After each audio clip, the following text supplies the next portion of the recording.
আসসালামু আলাইকুম ভিউয়ার্স, আমি পারভেজ আহমেদ, ঢাকা স্টক মার্কেট চ্যানেলে স্বাগতম। আশা করি আপনাদের মনে আছে যে আমি গত 2-3 দিন থেকে গত এক সপ্তাহ থেকে আপনাদেরকে বলতেছি যে ব্যাংক সেক্টরের দিকে আপনারা দেখতে পারেন। ব্যাংক সেক্টর কিসের জন্য দেখতে পারেন সেই কারণটা আপনাদের ক্লিয়ার। সেই সাথে বলছিলাম যে যেইগুলা বেড়ে গেছে সেগুলার কথা আমি বলিনি, আমি বলছি যেগুলো এখনও ফেয়ার ভ্যালুতে আছে বা যেগুলো আন্ডার ভ্যালুতে আছে সেগুলো দেখতে।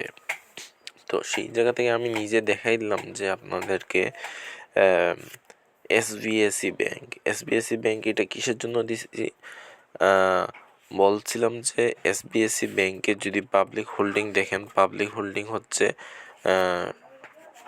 হোল্ডিংটা মাত্র 12.5 কোটি টাকা এবং ডাইরেক্টর হোল্ডিংটা প্রায় 70%-এর কাছাকাছি। তো এইটা ছিল 60 টাকা, 70 পয়সা, 80 পয়সা এইরকম রেঞ্জে। আমি আপনাদেরকে বলছিলাম যে এটা বাই করার জন্য। সো এইটা আপনারা দেখতে পেলেন যে আমি আসলে এটা চিন্তা করি নাই যে এটা এত কম সময়ের মধ্যে এটা পারফরমেন্স এত ভালো করবে।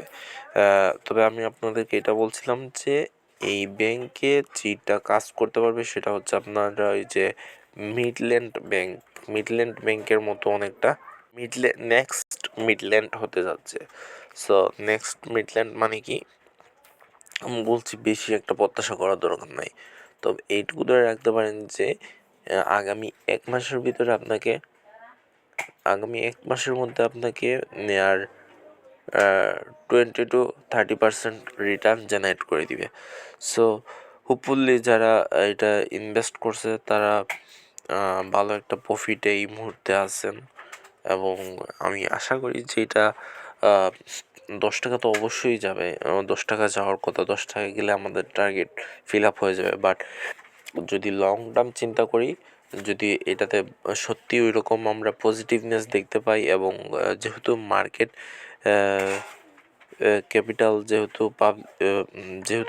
পাবলিকের হোল্ডিং কম আছে, সো এই জায়গায় আমরা দেখতে পাই যে এই জায়গায় হয়তো আমরা দেখতে পাবো যে এটা 12-13 টাকা পর্যন্ত যাওয়ার সম্ভাবনা আছে।